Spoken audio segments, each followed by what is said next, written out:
Right now we are inside the Cove Healthy Living Unit, which we fondly call Chill. Oh, I like that name now. Yeah. What kind of services do you offer here at Chill? Well, the services here range anywhere from being able to do your laundry if you're on the street, public washrooms. We have 2 public washrooms. We have 2 showers that you can go inside, lock the door, and have a nice shower.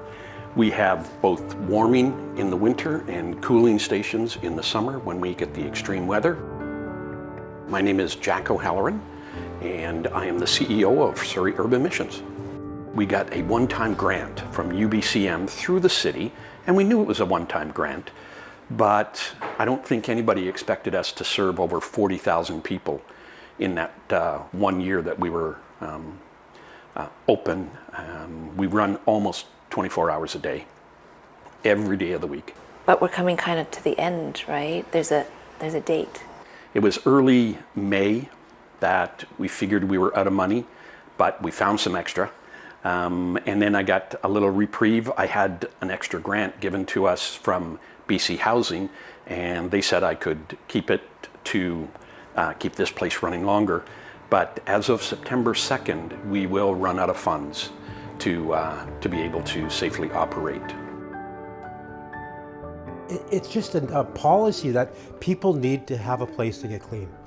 I mean, they can go to community centers, but if you don't have the money to go to community centers, right? So I'm saying I think it's a good thing that they have to have places that people can get clean, and their laundry. You know, they'll be out there all dirty, and this place cleans people. They help them, and it gives them dignity, right? They can go out and say, hey, I'm clean today. And there's a lot of people who need to change, make a choice in life, and they say, wait, hey, I'm changing, and I'm looking clean. I have a place to look clean, and I can go to this college course, or get some courses and get off the streets and work my way up, And this is a stepping stone, right, for them. I'm just saying. So I just hope the government realizes that some of these type of places are needed. My name is Mackenzie. I'm a caseworker or a community connection worker at the Cove Healthy Living here. This is the only place they can go for the absolute bare necessity resources. And without them, ultimately it's harm reduction.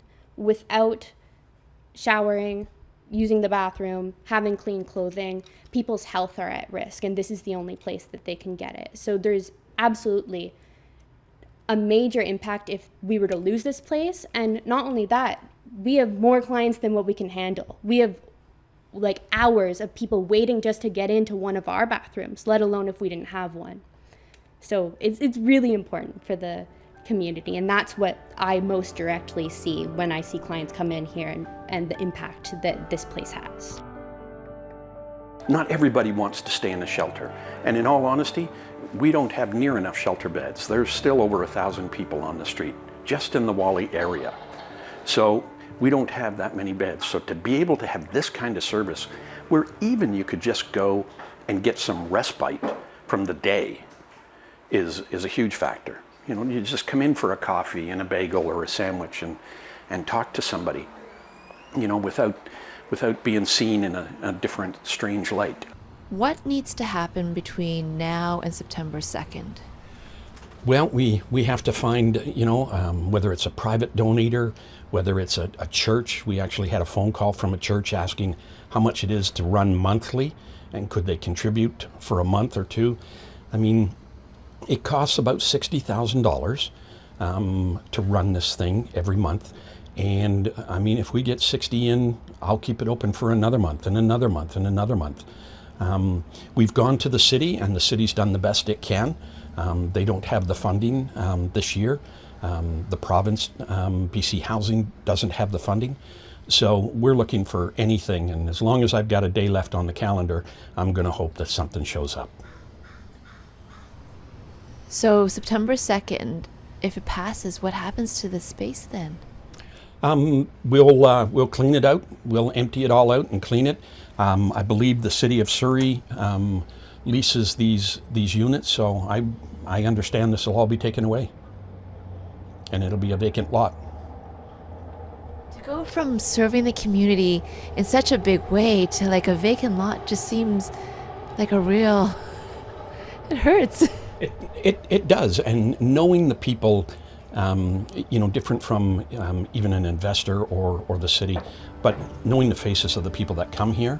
And until September 2nd, we are going to hope that somehow, some way, we get blessed with the ability to keep this open, because it is a much needed facility.